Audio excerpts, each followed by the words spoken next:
John Locke 1632–1701.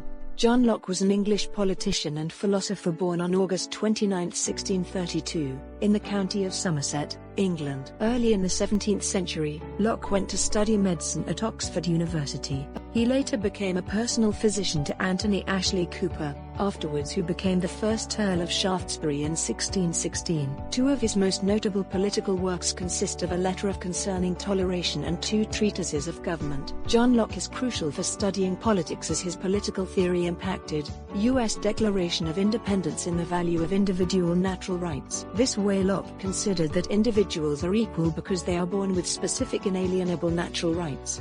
These are rights that are God-given and can never be taken away: life, liberty, and property.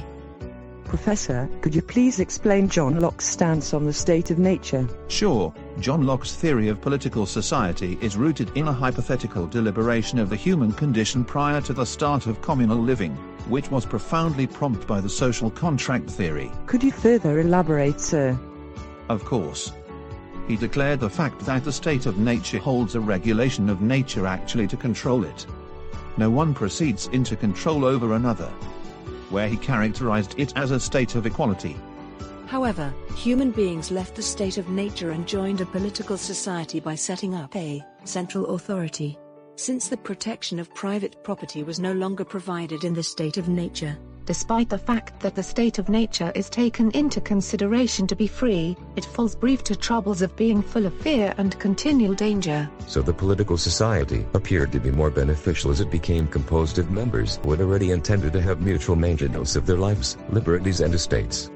It is because of John Locke which he believed governed consent is essentially a way to guard the three natural rights of life, liberty and property, which also profoundly modified the United States founding documents. John Locke believed that the government is only a protection foundation of collective security, where its principal responsibility is to create conditions for harmony and social order so that citizens can live their lives as they see fit. John Locke is famously acknowledged as a defender of limited government power. He is often referred to can also be seen in the role of today's minimal states, which intends to provide people with the amplest possible freedom. Even to this day, Locke can be seen as a leading proponent of freedom of belief. In a letter concerning toleration written in 1667, Locke's preliminary defense of religious tolerance was the original political doctrine he developed and defended in the Second Treatise of Government. As long as one's religious beliefs and customs don't violate the liberties of others, the judge has no power to stifle or punish the beliefs or practices of the people. Not to forget, Locke put forward a chain of reasoning in order to exhibit the emphasis that no one will lucidly allow a judge to use force against himself. This is because no one can unreservedly empower anyone to determine religious decisions for them, as the judge's exploitation of oppression will not elicit those inner convictions which are essential for salvation. Plus, it should be remarked that there are two essential peculiarities of Locke's position on religious freedom. First, there are no specific arguments for or against religious freedom.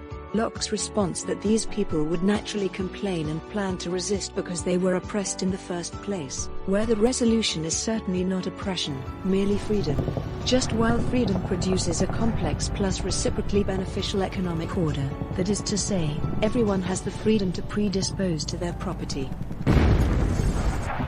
So, it is not the range of opinions that are not circumvented, yet, it is the refusal of toleration to the ones that might have different beliefs that have constructed mass of the which have been with inside the Christian world, a superimposed account of religion. This clearly highlights that John Locke was profoundly in opposition to absolutism and exhibits himself to be an exponent for the detachment of church and state. Locke's political beliefs have been prompt in opposition to the English Revolution, hence generally noticed of acquitting the Glorious Revolution, that gave an end to absolutist rule and ascertained a constitutional monarchy in Great Britain. To this day, John Locke is vital to the study of politics because he left a legacy of theories of human perception, religious toleration, which still influence the public administration process and edifice.